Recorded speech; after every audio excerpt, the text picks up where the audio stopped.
inch is our land. Please help me welcome our last speaker, Ayan, from the People's Forum.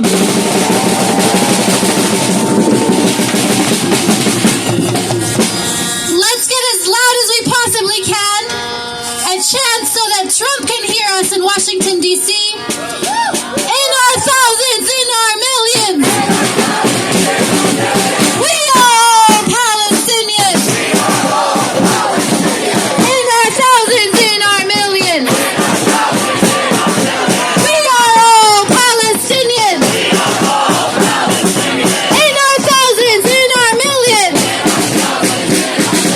We are all Palestinians. This is a lesson that Trump will have to learn, that Biden learned before him. And it seems he has not learned this lesson yet. Because just a few days ago, he sat in the White House with King Abdullah from Jordan, and he said, we will just take Gaza. Not even we will buy Gaza, we will take Gaza. What was the response? Children in the rubble of Gaza laughing at him. Children humiliating him with their smiles. Millions of people across the world went out in their masses to reject Trump's plan. The people of the world mocked any idea that any state might be so bold as to consider it. That Jordan, if they considered his plan, would go the way of the United States and Israel down to the corner of isolation that they have been banished to. That Egypt, if they opened their borders for displacement purposes after not opening them for aid purposes, they too would go down that path to isolation. Hundreds of thousands of Yemeni people came out into the streets and said, if you dare break the ceasefire, we will resist. The Palestinian people said in confidence, in steadfastness, that in fact, you have already broken the ceasefire and we will hold you accountable. This morning we saw the strength of the steadfastness of the Palestinian people. Trump and Netanyahu did not dare follow through with their plans today.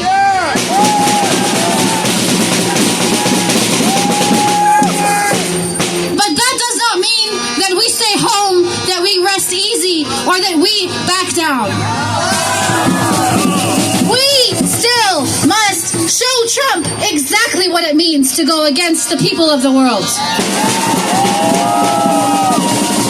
Trump doesn't just think he can take Gaza. He also thinks he can take Panama. He also thinks he can take Cuba. He thinks he can destroy all international organizations. He thinks he can take away civil rights. He thinks he can take away immigrants. He thinks he can take whatever he wants. And he still has to learn his lesson.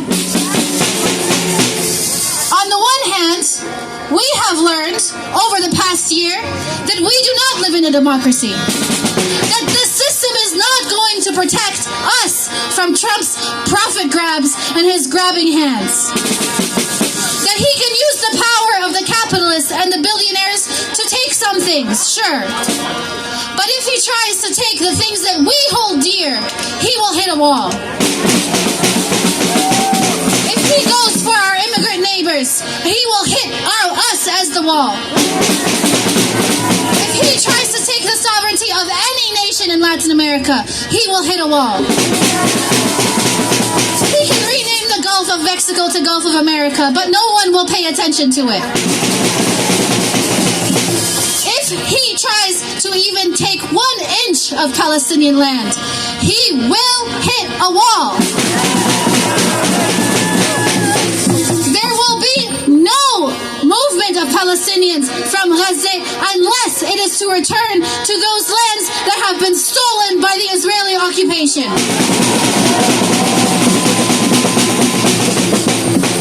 But comrades, friends, neighbors, brothers, sisters, protesters, if we are to be that wall, we need to be organized.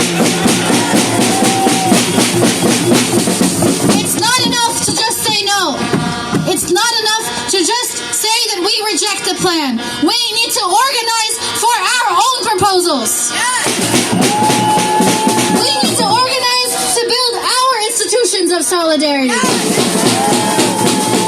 We need to organize to build our actual nourishment of the steadfastness of the reconstruction of Gaza.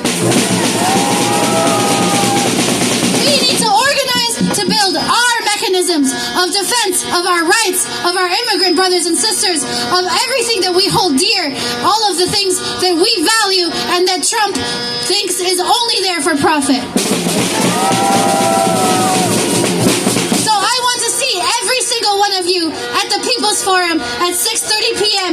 on Monday. We're there every Monday where we get organized, we start the process, and it's just the beginning because organization depends on every single one of you.